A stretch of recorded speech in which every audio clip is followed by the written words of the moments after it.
Project's Proverbs. Seeds of Greed. Chapter 1. The benefits of a life of poverty is extremely handy nowadays. Being poor, we never had resources to gamble with, especially not these sort of gambles where you give your money to someone, then the two of you part ways. In the ghetto, when we gambled on ourselves in a dice game, either as a player or as a robber, and that was the extent of our gambles in the hood. It's really deep the way in which poverty can curb greed. When you're hungry, you don't usually think about flipping the only apple that you have into 10 apples. You just eat that one apple before someone snatches it away from you. I know that sounds pretty predatorial, but the reality of life is dog eat dog.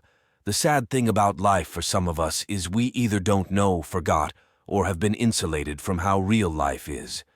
There are only a few basic and unquestionable rules that we live by in the ghetto, and one of the main rules governing over all those rules is to never deviate from any of the rules.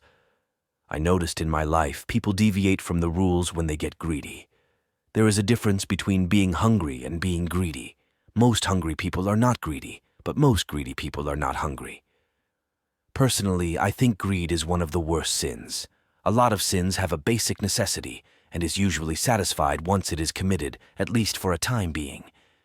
But greed is insatiable. Greed is a bottomless pit. It can never be filled or satisfied, and I dare say that greed is intentional. In regards to greed in relation to poor people who never really had much, I can't really blame them. I will blame their parents, though, for not teaching them to be grateful for what they had. Gratitude must be ingrained into people at a young age to offset greed.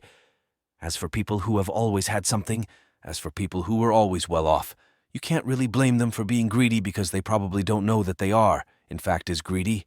Man was literally created in struggle, and it is a major sin against the humanity of man to remove struggle from a person's life, and that is one of the biggest character flaws we see in America and in most of the so-called developed places in this world. A person who does not have to struggle has very little or no empathy for others, and empathy is very important if we want to coexist in this world without victimizing one another. In this day and age, and as time moves on, I feel more and more grateful for the fact that I grew up poor. As I watch this world cannibalize itself, the reality of wealth shines brighter in my mind with each new day.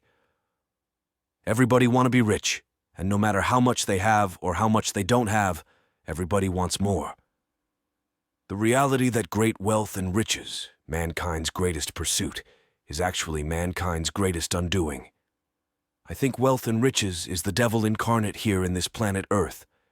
Imagine the whole wide world is chasing wealth and riches, praying for and to wealth and riches, lie, steal, prostitute and kill for wealth and riches, destroy the whole world for wealth and riches.